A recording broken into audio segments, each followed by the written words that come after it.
एक छोटे से गांव में एक बुढ़िया रहती थी। कुछ समय पहले उसके पति की लंबी बीमारी से मौत हो गई थी। पति के इलाज में उसकी जमीन जायदाद सारी बिक गई थी। अब बुढ़िया के पास संपत्ति के नाम पर सिर्फ उसका बेटा ही था। माँ, मैं ऐसे हाथ पर हाथ रखकर नहीं बैठ सकता। एक एक रुपए की नौबत आ गई है। पिताजी के जाने के बाद ढाबा भी बंद हो गया है। लेकिन बेटा, तू करेगा क्या? मजदूरी करूँगा, और क्या।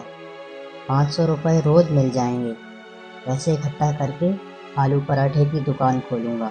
नहीं नहीं बेटा, मैंने तुझे बड़े प्यार से पाला है। मैं तुझे यूं मजदूरी करते नहीं देख सकती। तू तो मेरी आंखों का तारा है। लेकिन मैं ऐसे तो नहीं बैठ सकता ना। और फिर अब बड़ा हो गया हूँ। मैं काम कर सकता हूँ। नहीं बेटा, मैं तुझे मजदूर की हालत में नहीं देख सकती। मैंने मुखिया से बात की है। उसके घर में बर्तन साफ करने का काम करूँगी। जब पैसे हो जाएं तो फिर तू ढाबा खोल लेना। नहीं माँ, मैं तुम्हें अब कोई काम नहीं करने दूंगा। वैसे भी तुम्हारी आंखों में दर्द रहता है। अब तुम आराम करो, मैं सब देख लूंगा। माँ बेटे में बात चल ही रही होती है, तभी वहाँ पंडित जी आ जाते हैं। नमस्ते पंडित जी। जीते रहो बेटा। बेटा, बिरजू भाई दिखाई नहीं दे रहे हैं, कहाँ गए हैं? वो अब इस दुनिया में नहीं रहे पंडित जी। लंबी बीमारी से उनका देहांत हो गया। ओहो, बहुत बुरा हुआ। राम राम राम, मुझे तो पता ही नहीं चला। बहुत नेक दिन इंसान थे। तभी सावित्री पंडित जी के लिए आलू पराठे ले आती है। अरे भाभी जी, इसकी क्या जरूरत थी? मैं तो यूं ही घूमते हुए चले आया था। कोई बात नहीं पंडित जी, गरीब से जितना बन पड़ा है उतना ही किया है। फिर पंडित जी आलू पराठे खाते हैं।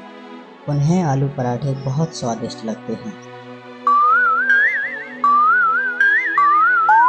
अरे वाह भाभी जी, आपके हाथों में तो जादू है। आप पराठे का काम शुरू क्यों नहीं कर देते? क्या बताऊं पंडित जी, सारा पैसा बबलू के पिताजी के इलाज में लग गया। अरे कोई बात नहीं भाभी जी, रुपए मैं दे देता हूँ। आप काम शुरू कीजिए। बहुत बहुत धन्यवाद पंडित जी। मैं आपका एहसान कभी नहीं भूलूंगी। अरे कोई बात नहीं भाभी जी, अपनी ही तो बात है। अच्छा, अब मैं चलता हूँ। नमस्ते। अगले दिन बबलू सारा सामान बाजार से ले आता है। अब उसने नया ढाबा खोला था, जो जल्दी ही आलू पराठे के लिए प्रसिद्ध हो गया। लोग उसके आलू पराठे की तारीफ करते नहीं थकते थे।